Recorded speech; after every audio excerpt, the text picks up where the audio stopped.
Hello, this is Todd. This is another installment of Vermont Wine Media.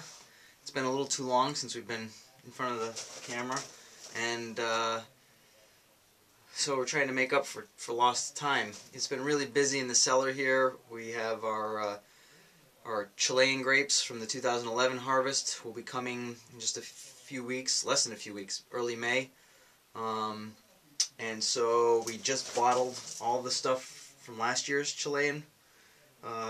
In the end, we probably have about 11 cases of wines, about 6 of a blend, 4 of some Carmenere, and then about a case of mixed some Malbec and some Cabernet, which was left after the blending. And we really need to keep hustling because we've still got our stuff from the 2010 fall harvest up here in Vermont and upstate New York.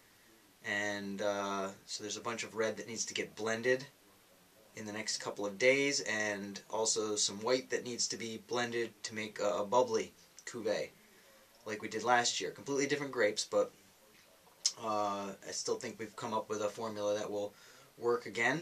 And I'm just sampling, or I'm having a little large taste of the Lacrosse, which is one of the cold hardy hybrids that we got from over in Willsboro, New York last year. And this one is really turning out much better than expected. I wasn't sure what to make of it, or what it would make of itself, but it's got this lovely like lemon, citrus, rind, and briny quality. And a little bit of, not funkiness isn't it, but maybe it's from the lees, time it's spent on lees, but there's a kind of a richness and an earthiness about it that I really hadn't expected. And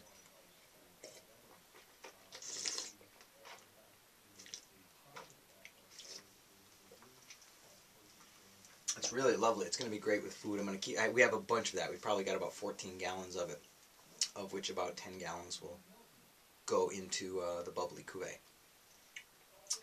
And this is one that a friend of ours who's in the business said he could have sworn it would be, if he was tested blind, would think it was from a cold Mediterranean island, cool Mediterranean island. So something's happening up here. But this is not why we're here. I wanted to do a little quick product review because I came across something when I was out shopping. I hit TJ Maxx every once in a while looking for strange deals, and I found one, I think. We'll see. Because this is something I've been looking for a while. Well, this may not exactly fit the bill. This is the Kelty Pocket Picnic. It's a perfect for picnic or the campground.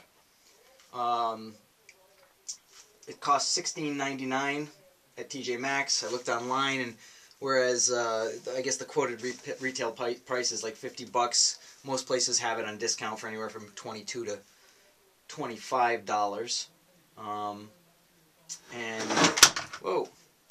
And we've got the happy family here playing cards on it because it's got this little table. We'll see, but there's a wine bottle here, and a couple of plastic glasses, and a sandwich. So we'll see if this is going to suit our needs in the short term. And the reason why I bring this up is because actually that's probably not safe there. Let me put it back here, because I think the picnic pack is a great idea. This is one that we picked up at a yard sale. All the stuff was gone except for maybe some of the tools inside. Oh, actually I need that knife because I lost the knife for the other one I've got here.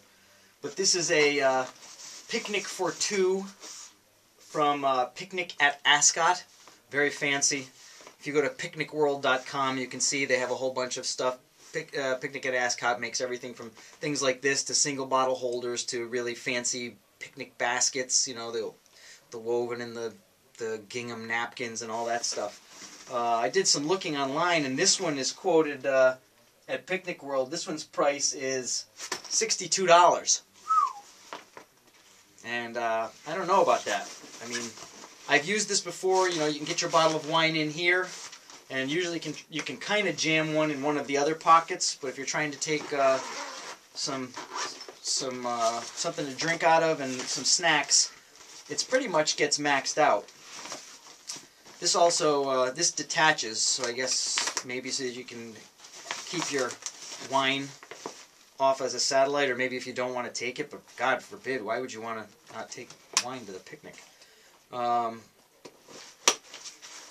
So that's something that I used, you know, fairly frequently, but, you know, it's kind of cheesy, it's small. I mean,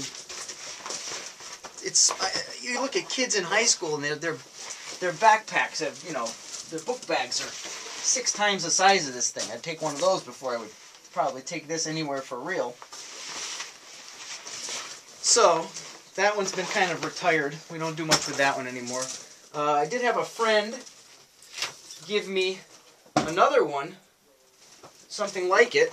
This also turns out to be a Picnic at Ascot version. This one's much fancier looking. It's got leather and faux suede. It's got a, you know, the front pocket again with... Ooh, this time you've got the acrylic stemware cutting board. This is where I'm missing my knife because I lost it at one of my functions that I went to. And fancy little stopper. Isn't that cute? Even the little salt and pepper shakers. But that's not why we use it. We use it mostly for transporting wine to parties and things like that. And this is where, this is actually a cooler pack. So it's insulated, and I usually throw a frozen 1-liter bottle of water or 2 in here, depending on how long it needs to be waiting, and that seems to work out really pretty well. It's got, again, the one outside satellite here with, instead of the Velcro, oh, it's still got Velcro, but it's got fancy straps here instead of clips. This thing, when I looked it up, this goes for about $68 at Picnic World. And again, this was one that a friend picked up at a yard sale for something, you know, next to nothing. But thought that he would never use it, but I would. So, and we did. We haven't gotten our $6 worth out, or whatever it cost. And the thing is, well, let's take a look. Let's break into this. I've been sitting on this for a while, wanting to get around to checking it out. And what I'll do is we'll follow up this little review later on. I'll take it somewhere and we'll see how it works out. The other ones have already proved their worth, although let's see if they can get displaced by the Pocket Picnic.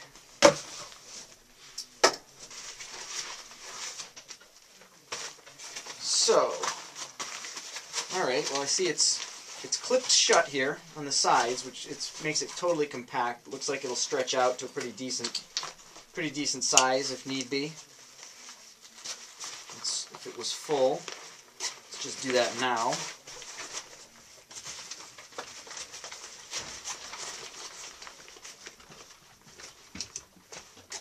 So I guess if it did have stuff in it, it would look like something like that. Although, yeah, if it was fluffed out. It's got the little front pack here, pockets. Now see, this doesn't come with any accoutrement like the other one does. Yeah, that's a flat pocket, which I don't know what the hell you could even put in there. Napkins. And this is, you know, it's a picnic pack. Or, oh no, it's the Pocket Picnic, excuse me. It doesn't really come as a pack, whereas that one has the back straps. This one has a shoulder strap. This one has handles, which I guess could work.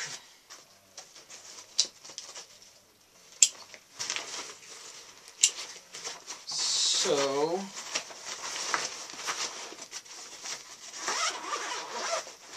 let's see what happens here. It's a full zipper, so it unzips completely, so it doesn't have an end point. It really opens up like a jacket. It would have to. I would think, in order for this thing to work.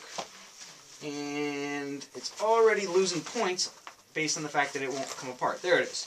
So that's something that will probably break with frequent use, I would guess. And I see that. Oh, watch the stemware. So that really is just a little table. That's kind of nice, but I don't know how functional that really is. Would you use that as a table? Guess we'll have to give that a try when we take it out. There is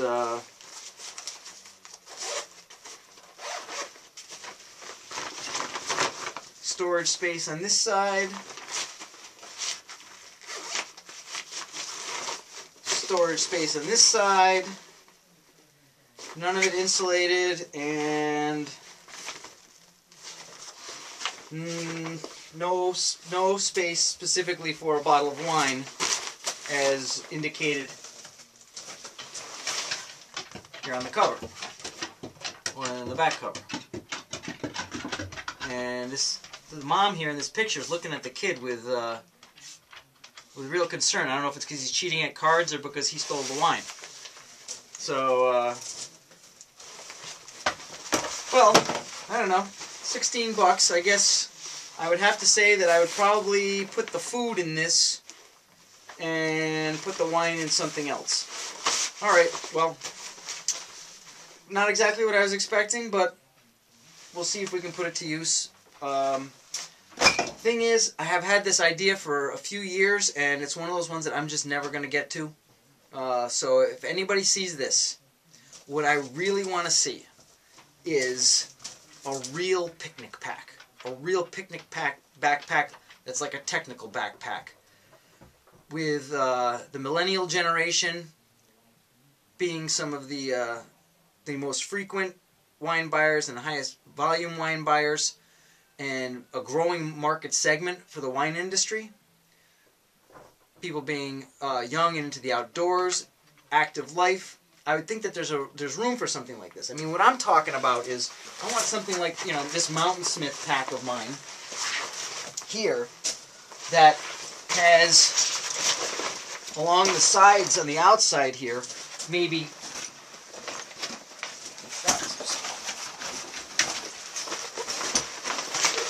a couple of these things, maybe 4, maybe 6. How much can you carry? I know when I've been in the backcountry, you know, it's no big deal to carry a 40-pound pack or more. And if you're just going for a day picnic, but you've got a bunch of people and you're going someplace fun, wouldn't it be cool to have something like this with a couple of these on each side for your reds, and then down below a compartment that's insulated down here for a couple of whites and some ice, and then still have room for food and snacks and things like that. So that if you were going someplace and you had 10 or 12 people, you'd be able to have enough stuff to take care of everybody. I mean, when I used to go camping, it was not uncommon for somebody to be the kitchen pack, and they would carry all the food and stuff that you needed for cooking, and their stuff would get spread out among the rest of the people in the party. Their backpack and some of their clothes and things. I mean, their sleeping bag and clothes and things like that.